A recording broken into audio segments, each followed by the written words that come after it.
Today on Seeds of Soul, we are thrilled to welcome Prerna, an entrepreneur with a diverse background. She's a TEDx speaker, a yoga teacher, an award-winning blogger, and a saree enthusiast.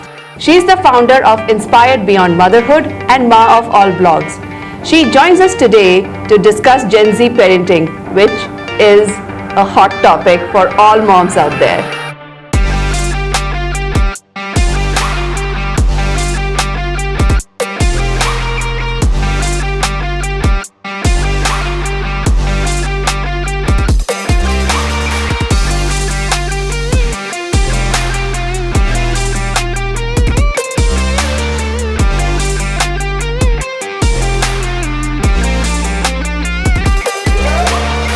So thank you, Prerna. Thank you for taking time to join us on Seeds of Soul. My pleasure. And I must start by saying that you are a Santoor mom. Nobody can say that you're mom to an 18-year-old. I think today it's a controversial topic to be called a Santoor mom. In fact, I've just I meant it in the good spirit. so many reels bashing Santoor mom. So let me just clarify this point before she moves forward, that I never aspired to be one. All I did was take care of myself so that I'm available for my babies, and I have good genes, and there is yoga, so that has been helping. Wow. So talking about Gen Z parenting, how do you think this generation is different than that of the previous generations? And what, of course, that, some universal truths around parenting are evergreen. Right. But how do you think that you have taken those, taken that upbringing and that culture and kind of given it a new wrapping and presented and embodied it in your life, and how has that journey been for you? So as you rightly said, today it is so different. Honestly, I think our parents had it very easy because it is a challenge. I'm a mother to an 18-year-old and a 13-year-old. So hormones are everywhere in my household. I'm 46, they are 18 and 13, so all our hormones are going everywhere. But having said that, I speak to even younger mothers and they're not having it easy. The reason being, lots of changes have come. There is so much exposure.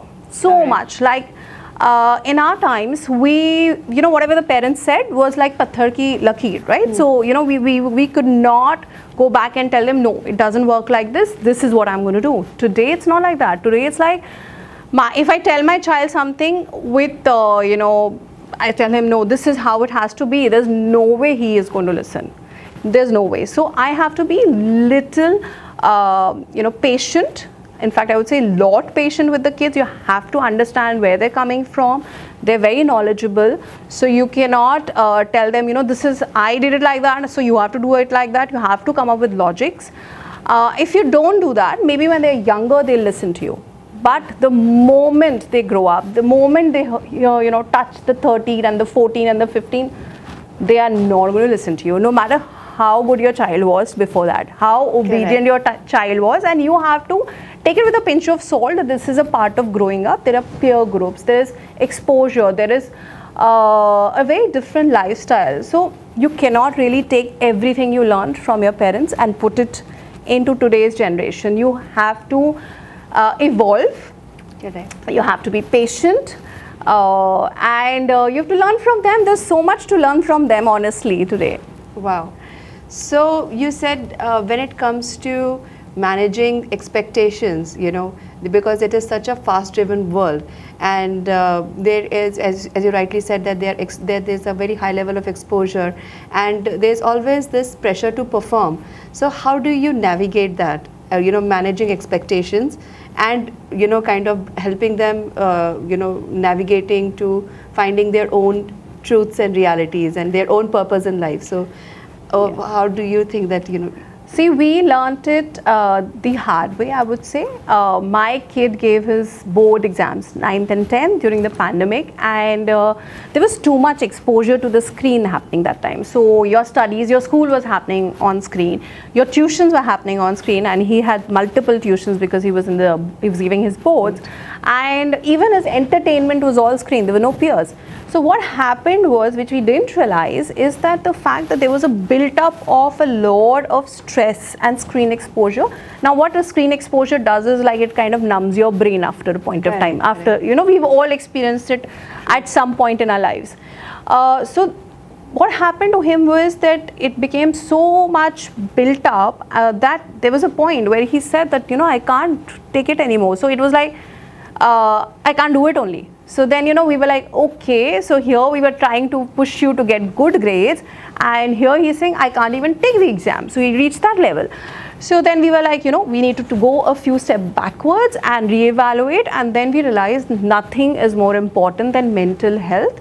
Yeah. You know, I'm sure we've all heard of, you know, multiple cases where, you know, we've heard kids committing suicide and, you know, running away from home, and you know, those kind of incidents really shake you up. And we had some close friends, you know, incidences as well, which kind of just woke us up and realized that nothing is more important than your child's health and his happiness. So we took a step back and we told him, you do what you can. You tell us what you can do. In fact, my son was preparing for his engineering, so he was in this competitive, you know, setup. And from there, he said, when he said that I can't even, you know, prepare for my grade 12th, we said, okay, fine. You know what? First thing we did was drop the competitive exam preparation. There is no need. You need to be comfortable. Now, grade 12th you have to do, so we will help you in whichever way possible. Whatever you need, you want to take a little break, we'll talk to your teachers. If you want to, you know, if you want their support in some way, we'll do that. And that's how he managed it, and he's just given his grade 12th exams.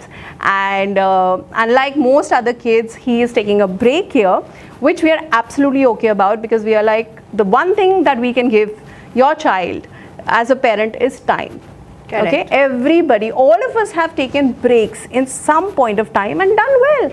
I took a break after graduation. My husband took a break post his engineering, and then he went and did something, and we're all successful. So there's no rush. The most important thing a child should do is be happy. Being happy, isn't that the mantra of today's time? But it is often far difficult. It's more difficult than, you know, than just saying it. So to ensure that that communication that free flows into the house, what kind of tips or measures have you embodied in your daily life to ensure that there is conversation, you know, or this communication channels are always open? So this is something I actually learned from my mother. It's a very simple thing, which is family bonding, right? You can take trips together. So as kids, you know, we did trips to our cousins' places, to our nanny house, and there was a joint family, and it was easier, right? Today you have to create such situations. Today you have to make sure that these things happen, because who has the time in today's life? So one is that you take, you know, you take vacations together where it is screen away time, stress-free time, do things, build memories. Memory building is very important. Yes. Secondly, that we do, if you cannot take a trip, right? Everybody cannot take a trip all the time and keep building memories. It's a very simple thing. Board games. Really, I'm telling you, it has been a life changer for us, whether it is Carom or Sequence or any other board game. All we do is every night we take up one board game and we play together, and it is stress-free bonding time. Because otherwise what we were doing was, every time we would speak to him like, beta, what do you want to do? Where do you want to apply? What are your plans for the gap year? Or where are your friends going? And it was building stress. So all we did was 1 hour minimum of board games. And in fact, my mother tells me that when we were kids, this is exactly what she used to do. So my friends would come home and she would play with us. That's it. She would just like play with us, and in conversation she would know what's happening in our lives, who's going where, who's doing what, and everybody till date remembers my mother. All my friends always ask about my mother because she was like the school auntie. So sweet. That is so sweet. Yes. So you know, stress levels are so high amongst Gen Zs. So how do we as parents, keep an eye out for the symptoms or for the signs, and keep keep rebellious behavior, if I can be so blunt as to say, the rebellious behavior that is so infamously associated with Gen Z. Yeah. How do we tackle that as millennials probably? Because I think that, we have this huge generation gap, Right. as compared to, and where communication, while you can keep sharing tips, it becomes difficult. Right. Okay, as a mom to almost teen boy, I can attest to that. So how does one keep an sign out for those rebellious tics and behaviors, and kind of keep calm and patient, under those stressful situations? So I think yoga, adopt yoga to be calm and Yoga se patient. yoga. Yoga say yoga. But see, that is of course a tip you can do for yourself. But to keep rebellious behavior, now why does rebellion happen? You have to look. Okay, rebellion happens when they are trying to get your attention, right? Or they are not agreeing to your point of view. So what I've learned as a teen parent is that listen more than you give advice. That is very important. Listening is more important than giving advice. They come to you, listen. They are not looking for your advice. They already know everything. They are just looking for a listening ear. So do that. Secondly, when they come to you, make sure that your phone is away. That call that you're taking or the reel that you're watching is not happening when they're with you. Give them your 100% attention. Rebellion happens when they are craving for attention. Okay. Do these two things, and I'm telling you this because I have done these mistakes, and even today I struggle so much because I'll be in the middle of call and that's the time they will walk in and they want to talk, right? Or I would be putting some reel, and what the problem is that we as content creator, we are always on our phones, so they don't know when I'm actually working, when I'm actually watching, right? So they think that if they come and I'm still on my phone, I'm not being respectful for them. I'm not giving them attention. So this is something I've been working consciously when they come, and it's not like you took your phone and you put it there, turned it and put it there. No, you have to get off it. In fact, I think you should just put it inside a box and just look in their eye and talk. That's the catch. Okay, so this, if you do these two practices, and of course, as I said, yoga, because yoga say you internally become calm anyways. So yeah, this works. Great. That's a very insightful tip. So, as often it is said by our older generations that children don't do as they are told to do. Right. They do as they see. Absolutely. So, what are some health and fitness routines that you have incorporated into your life to ensure that there is that they are physically, mentally fit? So, are there any such activities that you do? Yeah, so for me at least, I mean the last, I don't know how many years I've been into fitness, whether it was going to the gym or running or yoga. So I've always been into fitness. So in fact, I'll tell you, so as they say, you keep doing, as you rightly said, they learn from watching and not if you keep telling them, right? My elder son could not, he's 18, he could not even like 2 years back touch his toes. If he touched his toes and he got up, he would be like there would be like a creaking sound. It was that bad. Okay, so I was like, he's really, I don't know what's going to happen at this age if he has this kind of fitness, and he would not want to go for any physical activity. He was like this bookworm. Okay, he loves books, so he was always, I mean, bookworm. When I'm saying, I'm not saying education and academics, he just likes reading, so he would just be with his book in his room and with his music. So I used to always wonder what's going to happen. Last year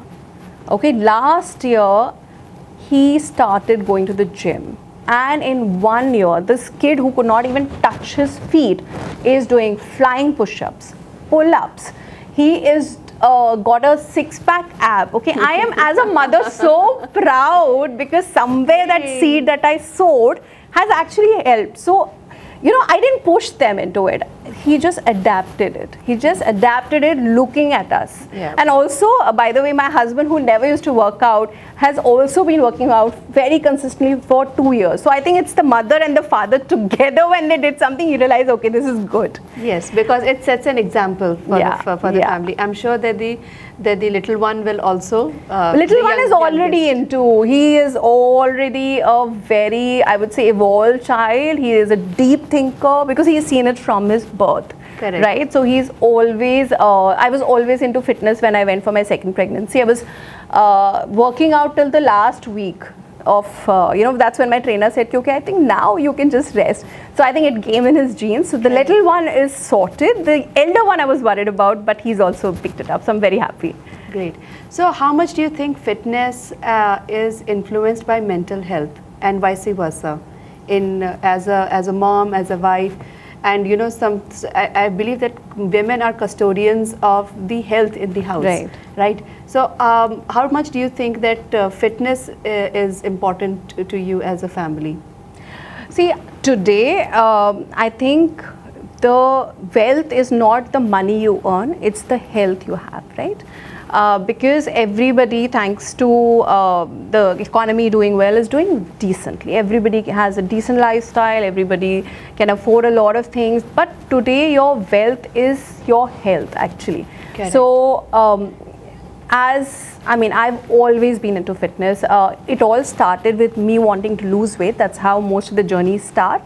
But once I was consistent with it, I got hooked onto it. And I know that in the last 17 years, because my son is 18 now. So 17 years, there has not been a moment where I have said, you know what, I can't, do this. I always am looking for a newer challenge, and it's exciting, and it is, we all know that when you exercise, there are endorphins being released into your body, and that high that you get, the high that you get is everything. But to understand that high, you have to be consistent for some time. And I'm glad that my husband, after so many years of not gymming, not working out, not running, not nothing, has become a consistent worker. Like he goes consistently to the gym and works out. My son, whose entire history I gave, is going to the gym and he's conscious about his food as well. My younger one was always into yoga and he's very flexible. If you've seen any of my reels, you would know that he's extremely flexible. So him, touch wood, from the very beginning, he's been on the right path. So I'm not so worried when it comes to him. But I think this whole evolution where we all understand each other in terms of when it comes to our fitness goals, and we tell each other this is what we are going to eat. This is something I was aiming for so many years, because my food would be different and theirs would be different, and I would be seeing my husband having chips and chocolates in the night. And now this has changed for us, for all of us, for the better. That's lovely to hear. So speaking of food, this is a fast-paced lifestyle that we all are leading, right? So we are all exposed to highly processed foods. So being a fitness and health enthusiast, I'm sure that nutrition also plays a very important role in your life. So if you could kind of help us in understanding that, how do you have and what approach do you have towards a balanced lifestyle, especially when it comes to nutrition? Okay. So I am a foodie. Okay. I have, in fact, just a few years back, my account tagline was love, eat, exercise, which meant that be happy, love everything around you, love yourself, eat anything you want to, and burn it out with exercise. But today that has changed for me, because I've realized, and I work out like anything, okay? I've realized that no matter how much you work out, if you are not careful, especially after a certain age, if you're not careful about what goes inside your body, right, what you eat, there is no way you will remain healthy. So the whole concept of being fit, physically fit, and being healthy is very different, right? That's why we hear about all these, sometimes where people are on a treadmill and they have a heart attack. So you could be the fittest of person, but if you've not taken care of your very important things, sleep and your food, okay, and stress. 3 things, okay, that's very, very important. If you don't take care of these 3 things, you could still, suffer from health issues. So being fit is not being healthy. So starting from there. So I realized this a few years back, and because even after running and doing so much of yoga and gymming regularly, I was not losing weight. I had this mommy pouch. It's not completely gone, so I'm not going to claim that, but it has reduced considerably because I'm very conscious about now what goes in my body. So I definitely do a detox for 2-3 months every year, which means not like I go on a detox diet for 2-3 months, but I do clean eating for sure, okay, and which includes no processed foods. Which includes no processed food, or when I'm doing the 2-3 months, I will not have any processed foods. I will start with like honey water and have that there's this neem and haldi goli thing that I have, and then I'll go and have this ashgard juice, which I've shared on my story. So I start the day with that. Then I will have when the lunch would be only 1 grain, okay, whether it is rice or roti.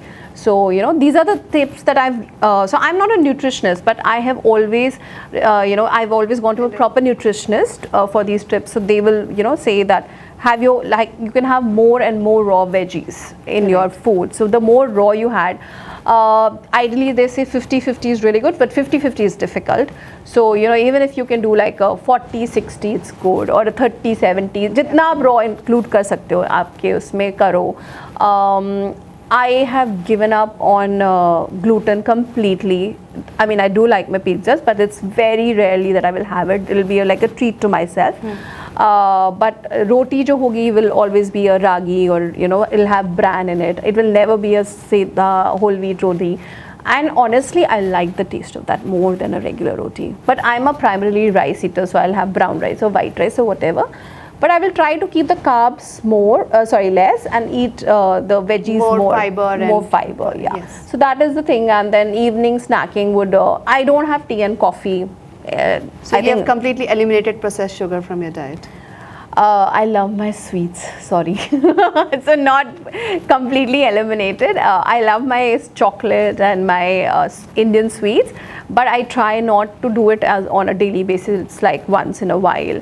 So as I'm saying, I'm a foodie. So you give me kachori, I will have kachori. But then I will enjoy every bite of that kachori. And like Rujita Divikar says, right? So even if you're having something which you really like, if you eat it with a lot of love, the calories don't come. It's not 100% true. You still have to be into calorie deficit for it to be true. But do not feel guilty if you're eating something. If you're having your pizza once in a while, if you're having a kachori once in a while, don't feel guilty while having it. I think that is a mistake people do. Then your body starts reacting accordingly. If you eat it, in fact, this is very funny, but every time I eat a samosa, I end up losing weight.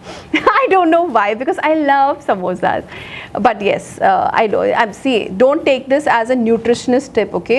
I'm not a nutritionist. I'm just talking about my personal experience. Your own experience. So, Prerna, tell me, Gen Z parenting, we have established, is actually very challenging. Yes. So what are a few hacks that you have developed over time to deal with Gen Z parentings, and if there are any tips that you would like to share with your viewers? Okay, so it's a trial and error when it comes to parenting. No child is going to be same. Even my 2 kids are very different. So first of all, you need to understand your child, okay? What is the kind of, if you give a particular tip, will he take it? Is he accepting? Is he open to the discussion? Or is he only telling you because he wants you to know, and that's it? So that is one clue you need to take from your child, and learn to understand your child. So that is very important, to know your child. Secondly, what I realize with my kids is, if I do help them to plan, so I put the onus on them. If there's a situation, so I said, what will you do? What do you think is the right thing to do? And I put the onus on them instead of taking the decision for them. So when the responsibility falls on them, they also respond responsibly. So they are smart. All Gen Z kids are very smart. I think talking to them in a language that they would understand helps them to resonate with the message a lot more, right? Yes. So yeah, and also making them responsible for their own well-being Decisions. or decisions, right? So when you give the onus to them, then they come from a decision, point of responsibility. And when they come from a point of responsibility, it is much better because they are the ones, they feel they are the ones taking the decision. So that works better, at least for my kids. You can try it for yours. And thirdly, if they are confused somewhere, right, that's when you can help them. You need to ask them, would you like me to, help you? And then you can guide them. But usme bhi na, don't, like, for example, I've never done my kids' projects. A, so I'm not good at that. B, I find it very boring. C, when you leave it on them, they learn. Even if, so I never said, why did you get a C in the project?